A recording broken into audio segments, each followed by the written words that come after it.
বন্ধুরা, আজকে শ্রাবণ মাসে প্রথম সোমবার। ঠিক আছে, এটা আমার শিব ঠাকুর। এখন জল ঢেলে ধুয়ে মুছে পরিষ্কার করব, তারপর ফের পুজো করব। আর পুজোর জন্য কি কি সামান আমি এনেছি আমি দেখে নাও, কি কি দরকার শিব ঠাকুরের জন্য, মেন কি কি দরকার সেটা একবার দেখে নাও এক নজরে। এটা রুদ্রাক্ষর হার আছে, এটা এটা হচ্ছে গণেশ আর মা দুর্গার জন্য আছে।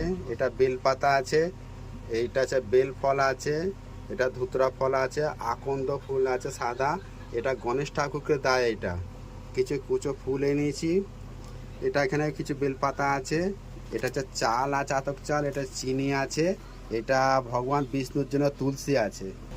এখানে আছে কুশ, আছে কুশ চাই। এটা হচ্ছে গঙ্গা জল। এটা হচ্ছে পৈতে শিবকে দেওয়া হবে। এটা হচ্ছে মধু। এটা হচ্ছে দুধ। এইটা হচ্ছে দই।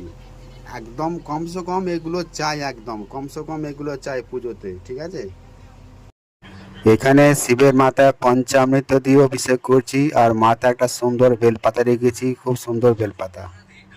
শ্রাবণের প্রথম সোমবার পুজো করলাম। এখানে প্রদীপ জ্বলছে, ধূপ জ্বলছে। আমার গণেশ বাবা, এখানে মা মনসার সাপ আছে, এই যে এখানে মহাকাল শিব আছে, এখানে নিখুঁত বেলপাতা দিয়ে। এটা ধুতরা ফল বেল দেয়া আছে, এখানে ত্রিশূল, রাধাকৃষ্ণ মা, আমার গণেশ বাবা। এটা সাদা আকন্দ ফুল দিয়ে মহাকালকে চাপা দিয়েছে নিখুঁত বেলপাতা দিয়ে। আর গলায় রুদ্রাক্ষর হার দেয়া আছে।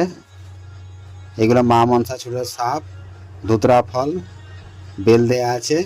আমার মহাকাল সোমবার প্রথমবার